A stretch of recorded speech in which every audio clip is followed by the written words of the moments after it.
So எடுத்தோனே பார்த்தீங்கன்னா, வர்ஷினி ஒரு காலையில 4:40 இருக்கும் வந்து கேமராக்கு முன்னாடி என்ன சொல்லிட்டு இருக்காங்கன்னா, இந்த கேர்ல்ஸ் டீமோட மைண்ட் செட் அவங்களோட ஒப்பீனியன் எதுவுமே எனக்கு செட் ஆகவே இல்ல. அவங்கள எதிர்த்து ஏதாவது கேட்டாலே ஏதோ விரோதி மாரி என்ன பார்க்குறாங்க. அதுக்கு என்ன பண்றது? நம்மளால ஒண்ணும் பண்ண முடியாது. நான் நானா இருக்கேன். அது அவங்களுக்கு பிரச்சனையா இருக்கு. அவங்க நடிக்கிறாங்க. கண்டிப்பா கேமராலாம் இருக்கு அப்படின்றப்போ, ஒரு நாள் அவங்க நடிப்ப நிறுத்துவாங்கன்னு நெனைக்கிறேன்.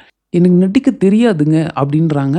நீங்க பார்த்துட்டு தான் இருப்பீங்க. உண்மை ஒரு நாள் ஜெயிக்கும் அப்படின்னு சொல்லிட்டு பயங்கரமான டயலாக்லாம் வந்து காலையில கேமராவ பார்த்து அவங்க பேசிக்கிட்டு இருக்காங்க. யார் நடிக்கிறாங்க அப்படின்றது போக போக தெரியும் அப்படின்னு தான் நெனைக்கிறேன்.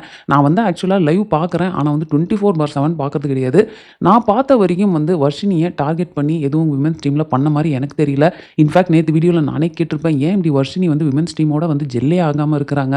உள்ள வரப்போவே இதுதான் ஸ்ட்ராட்டஜி அப்படின்னு முடிவு பண்ணிட்டு வந்துட்டாங்களா என்ன? அப்படின்றது எனக்கு டவுட் இப்போ வரைக்குமே இருக்கு. ஒருவேளை 24/7ல பார்த்து, இவங்க சொன்ன மாதிரி கேர்ல்ஸ் டீம் ஏதாவது வர்ஷினி கிட்ட பண்ணியிருக்காங்க அப்படின்னு உங்களுக்கு தெரிஞ்சா மறக்காம கமெண்ட் பண்ணுங்க. அடுத்து என்ன நடக்குது அப்படின்னு பார்த்தீங்கன்னா, அவங்க தான் வந்து குக்கிங் டீம்ல இருக்காங்க இல்லையா? ஸோ அப்ப அவங்க வந்து காலைல காஃபி போட சொல்றாங்க. பிளாக் காஃபி போட சொல்றாங்க. எனக்கு தெரிஞ்சு இது யார் வேணா போட்டுருவாங்க அப்படின்னு நெனைக்கிறேன். இவங்க வந்து எனக்கு போடத் தெரியாது. என்ன பண்ணணும்? அடுப்பை எப்படி ஆன் பண்ணணும்? யாருக்கு போடத் தெரியுமோ அவங்கள வர சொல்ல வேண்டியதானே? குக்கிங் டீம்ல ரியா இருக்காங்க. சுனிதா சொல்றாங்க, இங்க எல்லாருமே எல்லா வேலையும் தான் பண்ணணும். அப்ப எனக்கு சொல்லித் தாங்க அப்படின்றாங்க. அதுக்கு தான் நான் இருக்கேன்ல. நான் என்னன்னு சொல்லிட்டு இங்கேருந்து இன்ஸ்ட்ரக்ஷன்ஸ் குடுக்குறேன். நீங்க அப்படியே பண்ணுங்க அப்படின்றாங்க. இப்போ நெக்ஸ்ட் பார்த்தீங்கன்னா, மார்னிங் டாஸ்க் நடக்குது. என்ன அப்டின்னா, மேனிபுலேட் பண்றது யார் இந்த வீட்ல? ஒரு 2 பேர் சொல்லுங்க. அண்ட் மேனிபுலேட் ஆகுறது யாரு? அப்டின்னு சொல்லிட்டு கேட்குறாங்க. இத சொன்ன உடனே நம்ம வர்ஷினி என்ன சொல்றாங்கன்னு தெரியுமா? ஈஸி மேனிபுலேட்னாலே கேர்ல்ஸ் தான் அப்டின்றாங்க. உடனே சௌந்தர்யா இவங்க கேர்ள்ன்றதையே மறந்துட்டாங்க போல அப்டின்றாங்க. மஞ்சரி வந்து கேட்குறாங்க. ஓ! அப்ப நீங்க அப்டிதான் பண்ணுவீங்களா? இல்ல நான் அப்டி பண்ண மாட்டேனே. அப்ப நீங்க கேர்ள் இல்லையா? அப்டின்றாங்க. உடனே சுனிதா அங்கருந்து வந்து உங்களுக்கே டவுட்டா இருக்கா என்ன நீங்க கேர்ளான்னு? இன்ஃபாக்ட் இவங்க பாஸ் பண்ண கமெண்ட்லாம் வந்து அந்த சைடு மென்ஸ் டீம்க்கே ஒரு மாரியா தான் இருந்துச்சு. இவங்க ஏன் தேவையில்லாம இந்த மாரி ஸ்டீரியோடைப் பண்ற மாரியான ஒரு விஷயத்த அந்த வீட்ல பண்ணிட்டு இருக்காங்க அப்டின்றது தெரியல. இவங்க ஸ்ட்ராட்டஜி தான் என்ன அப்டின்றது எனக்கு மண்டைய வெடிக்கும் போல இருக்கு. பார்ப்போம். ஓகே இந்த டாஸ்க்ல பார்த்தீங்கன்னா, மேக்ஸிமம் எல்லாரும் இந்த புதுசா வந்த வைல்ட் கார்ட் கண்டஸ்டன்ட்ஸ் தான் சொல்றாங்க. அதுவும் மெஜாரிட்டி பார்த்தீங்கன்னா, ரியாவ தான் சொல்றாங்க. இவங்க தான் வந்து மேனிபுலேட் பண்ற மாரி இருக்கு இவங்க பேசுறது அப்டின்ட்டு. ஸோ அது வந்து அவங்க சொல்லிக்கிட்டு இருக்கப்போவே ரியா அப்படியே கண்ணெல்லாம் கலங்க ஆரம்பிச்சுருது. ஸோ கடைசியா அவங்க வந்து என்ன சொல்றாங்கன்னா, "நீங்க எல்லாம் என்ன மேனிபுலேட் பண்றேன்னு சொன்னாலும் பரவால்ல. ஆனா இந்த ஒரு வாரத்திலே நீங்க எல்லாரும் என் பேர் சொல்ற மாரி அட்லீஸ்ட் என்ன நோட்டீஸ் பண்ற மாரி நான் ஏதோ பண்ணியிருக்கேன்ல" அப்படின்றாங்க. "எந்த விதத்தில அப்படின்னு ஒண்ணு இருக்குல்ல" அப்படின்றாரு. "ஏதோ ஒரு விதத்தில என்ன வந்து நான் நோட்டீஸ் பண்ண வச்சுட்டேன்ல அவ்வளோதான். ரொம்ப நன்றி" அப்படின்னு சொல்லிட்டு போயிடுறாங்க. அதுக்கப்புறம் போயிட்டு இவங்களும் வந்து வர்ஷினி மாரியே கேமரா முன்னாடி தனியா ஒரு பெர்ஃபார்மன்ஸ் பண்றாங்க. "இது என்னது இது? என் கருத்த சொன்னாலே தப்பா? நான் என் கருத்த கண்டிப்பா சொல்லுவேன். என் கருத்த சொல்லக்கூடாதுன்னா, அப்ப பிக் பாஸே ராங் தான்" அப்படின்னு சொல்லிட்டு பயங்கரமா கண்ணாடி முன்னாடி நின்னு ஒரு போராட்டம் பண்ற மாரியான ஒரு பெர்ஃபார்மன்ஸ் வந்து பண்ணிக்கிட்டு இருக்காங்க. இன்னும் சொல்லப்போனா, சௌந்தர்யா வந்து ரியாவ எப்படி சொல்லுவாங்கன்னா, "நீங்க வெளியில இருந்து வந்து என் மேல ஒரு கருத்து வச்சீங்க தெரியுமா? இந்த பூனையும் பால் குடிக்குமா?" அப்படின்ட்டு. இத்தன பூனை பால் குடிக்கிறப்போ, இந்த பூனையும் பால் குடிக்கும் அப்படின்னு வேற சொல்லிடுவாங்க. நெறைய பேர் வந்து அருண சொல்லுவாங்க. அண்ட் அதுல ஜாக்லின் ஒரு பாயிண்ட் என்ன சொல்லுவாங்கன்னா, "இத்தன நாளா அருண தான் மேனிபுலேட் பண்ணிக்கிட்டு இருக்காங்கன்னு நெனச்சேன். ஆனா இப்ப தான் எனக்கு புரியுது. அவரு தான் மேனிபுலேட் பண்றாரு ப்ரோ." அண்ட் வர்ஷினிய வேற பார்த்து, "உங்களலாம் மேனிபுலேட்டே பண்ண வேணாம். நீங்களே மேனிபுலேட் ஆயிருவீங்க." அப்படின்ட்டு வேற ஒரு பாயிண்ட்ட சொல்லுவாங்க. சௌந்தர்யா அண்ட் சாச்சனா வந்து இது ரிலேட்டடா வந்து பேசிக்கிட்டு இருக்காங்க. ஒரு வைல்ட் கார்ட் கண்டஸ்டன்ட்டா வெளிய என்ன நடந்திருக்கு அப்படின்ற அவ்வளத்தையும் பார்த்துட்டு உள்ள வந்து, இவ்ளோ நெகட்டிவிட்டி ஏன் அவங்க கிரியேட் பண்ணணும்? அப்படின்றப்போ சௌந்தர்யா இது நம்ம நெகட்டிவ் அப்படின்னு நம்ம சொல்லிட முடியாது. பட் எனக்கு என்னமோ இந்த வைல்ட் கார்ட் கண்டஸ்டன்ட்ஸ் எல்லாம் தேவையில்லாம நம்ம தான் ஹைப் பண்ணி அவங்கள வெளிய காட்டிட்டு, அவங்க முன்னாடி போயிட்டே இருக்காங்க. நம்ம பின்தங்கிடுறோமோ அப்படின்ற மாரி ஒரு பாயிண்ட் சொல்றாங்க. ஒருவேள அவங்க சொல்லிட்டு வந்திருப்பாங்க போல. ஃபர்ஸ்ட் வீக்லயே நான் எதையாவது செய்றேன். செஞ்சு நான் வந்து எல்லாரும் என்ன நோட்டீஸ் பண்ற மாரி ஒரு விஷயத்த பண்றேன். அதனால தான் கடைசியா ரியா கூட இப்படி தொட்டு கும்பிட்டாங்க. நோட் பண்ணியா? அப்படின்னு சௌந்தர்யா கேட்குறாங்க. சாச்சனா, அட அப்படிலாம் இல்லைங்க. அவங்க யார் என்ன சொன்னாலும் உடனே கும்பிடுற மாதிரி ஒரு ஆக்ஷன பண்ணிக்கிட்டே தான் இருக்காங்க அப்படின்னு சொல்லி அவங்களுக்குள்ள சிரிச்சுக்கிட்டு இருக்காங்க. முத்து வந்து இதுக்கப்புறம் இந்த டாஸ்க்குக்கு அப்புறம் வெளிய உட்காந்து சாச்சனா கிட்ட என்ன சொல்றாருன்னு பார்த்தீங்கன்னா, இந்த புதுசா வந்த வைல்ட் கார்ட் கண்டஸ்டன்ட்ஸ்லாம் பார்த்தீங்கன்னா, மஞ்சரி வந்து ஸ்ட்ராங்கா பேசுறேன் அப்படின்னு நினைச்சுக்கிட்டு கேப் கிடைக்கிற எல்லா டைமும் பேசிக்கிட்டு இருக்காங்க. ஒருவேளை வெளிய யாராவது சொல்லியிருப்பாங்க போல. முத்து அங்க பயங்கரமா பேசிக்கிட்டு இருக்காரு. நீங்களும் போயிட்டு பேசுங்க அப்படின்னு. அதை இவங்க கொஞ்சம் தப்பா புரிஞ்சுக்கிட்டாங்க அப்படின்றாரு. அடுத்து பார்த்தீங்கன்னா, ரியாவ வந்து இவங்க ரொம்ப ஓவர் கான்ஃபிடென்ட்டான ஆளு அப்படின்றாங்க. 1 ஹவர் எபிசோட்ல இவ்வளோ தான் காமிச்சாங்க. 6 பேர் வந்தாங்களே, இவங்க 2 பேர் மட்டும் தான் கருத்து சொல்லியிருக்காரு. மீதி 4 பேர் என்னாச்சு? அப்படின்ற ஒரு யோசனை எனக்கும் இருக்குது. இதுக்கு அடுத்து பார்த்தீங்கன்னா, நம்ம வர்ஷினி என்ன பண்றாங்க அப்படின்னா, அவங்க வந்து குக்கிங் டீம்ல இருக்காங்க. ஆனா, அங்க வந்து சௌந்தர்யா மட்டும் தோசை ஊத்திக்கிட்டு இருக்காங்க. இவங்க வந்து பாதியிலேயே போயிருப்பாங்க போல. ஸோ, சுனிதா போயிட்டு என்ன சொல்றாங்கன்னா, "என்னங்க பாதியிலேயே வந்துட்டீங்க. ஒரே ஆள் எல்லாருக்கும் வந்து பண்ணிக்கிட்டு இருக்காங்க. அவங்களே தோசை ஊத்தி எடுத்துட்டு வந்து குடுத்துட்டு இருக்காங்க. நீங்க போய் கொஞ்சம் ஹெல்ப் பண்ணுங்க." "இல்லங்க எனக்கு வொர்க் இருக்கு" அப்படின்றாங்க. "எல்லாருக்கும் தாங்க வொர்க் இருக்கு. கொஞ்சம் அத முடிச்சு குடுத்துட்டு போயிருங்க. இன்னும் ஒரு 3 பேருக்கு தோசை ஊத்த வேண்டியிருக்கு" அப்படின்றாங்க. "அப்ப நான் போனா உள்ள அலோவ் பண்ணுவாங்களா?" அப்படின்னா, அதே பெர்சன் உள்ள அலோவ் பண்ணுவாங்க" அப்படின்றாங்க. இவங்களுக்கு அது சரியா புரியல போல. கோட தாண்டிட்டு அவங்க பாட்டுக்கு நேரா உள்ள போயிடுறாங்க. உடனே ஜிப்ரி எங்கேருந்து பார்க்குறாருன்னே தெரியல. ஒன் ஆஃப் த கேமராவா இருப்பார் போல இருக்கு. கரெக்ட்டா டான்னு உள்ள வந்து நிக்கிறாரு. நின்னுட்டு அப்படியே எல்லாரையும் பார்த்துக்கிட்டே இருக்காரு. அதே குக்கிங் டீம்ல இருக்கவங்க போலாம், வாஷ்ரூம் அந்த மாரி ஏதாவது எமர்ஜென்சின்னா இந்த பக்கம் வந்துட்டு திரும்ப உள்ள போலாம். அதெல்லாம் தப்பு கிடையாது. ஆனா அவங்க கிட்ட பெர்மிஷன் கேட்டுட்டு தாங்க போணும். நம்ம பாட்டுக்கு உள்ள போயிறக்கூடாது அப்டின்றாங்க. வர்ஷினி உடனே ஐய்யயோ! அப்படியா சாரிங்க நான் நெக்ஸ்ட் டைம்லேருந்து பண்றேன் அப்படின்னு சொல்லிட்டு உள்ள போறாங்க. இப்போ என்ன நடக்குது அப்படின்னு பார்த்தீங்கன்னா, பிளேட் வாஷிங்காக எல்லாரும் வரிசையா நின்னுட்டு இருக்காங்க விமென்ஸ் டீம்ல. அப்ப அன்ஷிதா என்ன சொல்றாங்க அப்படின்னா, நேத்தெல்லாம் பார்த்தோன்னா எனக்கு சரியான ஸ்டமக் பெயின். எனக்கு இந்த மாரிலாம் வந்து நிக்க முடியல. அது ரொம்ப கஷ்டமா இருக்கு அப்படின்னு உடனே ஜெஃப்ரி என்ன சொல்றாருன்னா, அப்போ ஒண்ணு பண்ணலாம். எல்லாரும் உட்காந்துருங்க. பேசாம இருங்க இந்த டாஸ்க் முடியிற வரைக்கும். ஓகே. இது ஓகே. எல்லாரும் உட்காந்துருங்க அப்படின்னோன உட்கார்றாங்க. ஆனா சுனிதா மட்டும் நடுவுல வந்துட்டு நோ, நோ, நோ நான் இதுக்கு ஒத்துக்க மாட்டேன். ஃபர்ஸ்ட் ஆஃப் ஆல் இது நிக்கிறது அப்படிங்கிறது டாஸ்க்கே கிடையாது. நம்ம என்ன பிளான் பண்ணோம்னா, தட்டு கழுவுறப்போ எல்லாரும் ஒரே இடத்துல வந்து இருக்கணும். ஸோ தட் ஒருத்தர் அப்புறமா வந்து கழுவுற மாரியான ஒரு சிச்சுவேஷன் வராம இருக்குன்ட்டு. நிக்கிறதே ஃபர்ஸ்ட் டாஸ்க் கிடையாது. இப்ப நீங்க திரும்பவும் மாத்தி பேசாம உட்காரணும்லாம் வேற சொல்றீங்களே அப்படின்றாங்க. ஜெஃப்ரி என்ன சொல்றாரு அப்படின்னா தீபக்கிட்ட, இந்த ரியா என்ன பண்றாங்க? யாராவது ஒருத்தங்க வந்து கைய தூக்கி நான் இதுக்கு ஒத்துக்கல அப்படின்னா, என்ன ஏதுன்னு கூட பார்க்காம நேரா அவங்க கூட போய் நின்னுட்டு, I stand with you. I stand by you. நான் வந்து உங்களுக்கு சப்போர்ட் பண்றேன் அப்படின்னு போய் நிக்கிறாங்களே. எல்லாருமே ஒத்துக்கிட்டாங்க நான் சொல்றதுக்கு. சுனிதா மட்டும் நோ நான் ஒத்துக்கலன்றாங்க. ரியா உடனே I stand by you Sunita அப்படின்னு வந்து நிக்கிறாங்க. எனக்கு புரியல அப்படின்னோனே தீபக் என்ன சொல்றாருன்னா, அதான் ஜிங் சக் அப்படின்றது அப்படின்றாங்க. இந்த இடத்துல பார்த்தீங்கன்னா, வர்ஷினி வேகமா வராங்க. வந்துட்டு நான் தான் அப்பவே சொன்னேன்ல அப்படின்னு ஒரு பாயிண்ட் சொல்லுவாங்க. அங்க இருக்கிறவங்க யாருமே கேட்க மாட்டாங்க. அது என்னமோ தெரிலங்க. அவங்களுக்கு விமென்ஸ் டீம் மேல அப்படி ஒரு காண்டு. எப்போலாம் சான்ஸ் கிடைக்கும் அவங்கள பத்தி ஏதாவது போட்டு விடலான்றதுக்காகவே அவங்க பேசுற மாரி இருக்குது. இந்த கேம வெளிய பார்த்துட்டு தான் வந்தாங்களா அப்படின்ற ஒரு குழப்பம் எனக்கு இருந்துகிட்டே இருக்குது.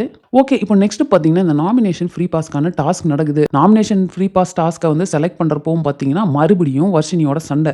எனக்கே யோசனையா இருக்குது. இன்னைக்கு நான் என் வீடியோல வர்ஷினின்ற பேர எத்தன வாட்டி சொன்னேன்னே எனக்கு தெரியல. அவங்க எதுவுமே பண்ணாத மாரி இருக்கு. ஆனா அவங்கள பத்தியே நான் பேசிட்டு இருக்கேனே. சரி ஓகே. இப்போ பாயிண்ட்க்கு வருவோம். வர்ஷினி வந்து நான் வரேன் அப்படின்றாங்க. ஆனா அவங்க டீமுக்குள்ளார ஃபர்ஸ்ட் அவங்கள ஒத்துக்க மாட்றாங்க. உங்கள எப்படிங்க நம்புறது? நீங்க எங்கேயுமே டீமுக்காக எதுவுமே பண்ணல அப்படின்னோனே, சௌந்தர்யாவுக்கு ஒரு வேளை ஃபர்ஸ்ட் வீக்ல இவங்கள பண்ண மாரியே ஃபீல் ஆச்சா என்னன்னு தெரியல. சௌந்தர்யா ரொம்ப ஸ்ட்ராங்கா வர்ஷினிக்கு சப்போர்ட் பண்ணிட்டு, நீங்க கான்ஃபிடென்ட்டா இருக்கீங்களா ஆடிருவேன்னு, அப்ப நீங்க வாங்க நம்ம விளையாடலாம் அப்படின்னு சொல்லிட்டு டீம கன்வின்ஸ் பண்ணி அவங்கள வந்து உள்ள வர வச்சுடுறாங்க. இப்போ அவங்க உள்ள போய் விளையாடுறப்ப என்ன ஆயிடுதுன்னா, பெண்கள் அணியிலருந்து அந்த வந்து ஒரு பாயிண்ட் கூட அவங்க எடுக்கவே இல்ல. முடிஞ்சிருது, பஸர் அடிச்சிருது. அப்ப சுனிதா என்ன சொல்றாங்கன்னா, ஆப்ரா கடாப்ரா அச்சூ அப்படின்றாங்க. ஜென்ரலா மேஜிக் பண்றப்போ யூஸ் பண்ற ஒரு வார்த்தை தான் இது. நம்ம வின் பண்ணணும் அப்படின்றதுக்காக ஒரு ஃபன்னா தான் சொன்னாங்க. ஆனா என்னன்னு தெரியல, ரஞ்சித் சார் பயங்கரமா வந்து டென்ஷன் ஆயிருவாரு அந்த பக்கம். என்னங்க நீங்க ஜெயிச்சப்போலாம் நாங்க வந்து கை தட்டணும். நீங்க என்னங்க இப்படி பண்றீங்க? அப்படின்றப்போ சுனிதா ஏங்க நாமினேஷன் ஃப்ரீ பாஸுங்க. அது எப்படிங்க அவ்வளோ ஈஸியா விட முடியும்? அதுக்காக தான் நான் அப்படி பண்ணேன் அப்படின்னு அந்த வாக்குவாதம் கொஞ்சம் சீரியஸாவே போது. அண்ட் லைவ்ல பார்த்தப்போ பார்த்தீங்கன்னா, ரஞ்சித் உள்ள போயிட்டு பேசிக்கிட்டு இருக்கப்போ மென்ஸ் டீமோட இந்த பாயிண்ட்ட சொல்லுவாரு. அவருக்கு இது மிஸ் அண்டர்ஸ்டாண்ட் ஆயிருச்சா என்னன்னு தெரியல. அவர் உள்ள சொல்றப்ப என்ன சொல்லுவாருன்னா, அவங்க ஏதோ ஹிந்தியில சொன்னாங்க. அவங்க சொன்னதுக்கான மீனிங் என்னன்னா, ஆம்பளைங்க மட்டும் ஜெயிச்சிறக்கூடாது அப்படின்னு அவங்க சொன்னாங்க. அது எப்படி அவங்க அப்படி சொல்லலாம்? அவங்க ஜெயிச்சப்போலாம் நம்ம எப்படி கை தட்டணும்? அப்படின்ற மாரி உள்ள சொல்லி எல்லாருமே அப்படியா பண்ணாங்க அவங்க அப்படின்ற மாரி கொந்தளிச்சிருப்பாங்க. இது 1 ஹவர் எபிசோட்ல காட்டல. நான் என்ன யோசிக்கிறேன்னா, அவங்க ஆப்ரா கடாபரான்னு சொன்னத வந்து இவரு ஏதோ ஹிந்தியில அவங்க ஏதோ சொல்ட்டாங்க அப்படின்னு நெனச்சுட்டாரா? இல்ல உண்மையிலே இதுக்கு முன்னாடி ஏதாவது சொன்னாங்களா? அத நம்ம மிஸ் பண்ணிட்டோமா? அப்படின்றது தெரியல. தெரிஞ்சா மறக்காம கமெண்ட்ல போடுங்க. அவ்வளோதாங்க ஃபைனலா மென்ஸ் டீம் வந்து இந்த பாஸ வந்து வின் பண்ணிடுறாங்க. ஸோ முதல் முறையா நாமினேஷன் ஃப்ரீ பாஸ் வந்து மென்ஸ் டீமுக்கு போது. அவங்கலாம் உள்ள உட்காந்து பேசி ஃபைனலா என்ன முடிவுக்கு வராங்க அப்படின்னு பார்த்தீங்கன்னா, இந்த பாஸ நம்ம ரஞ்சித் சாருக்கே குடுத்துறலாம் அப்படின்றாங்க. ரஞ்சித்தும் பார்த்தீங்கன்னா, ஃபர்ஸ்ட்டு வந்து எல்லாரும் ஒருத்தரா பேசுவார் தெரியுமா? எதுக்கு எனக்கு இந்த பாஸ் வேணும்னு.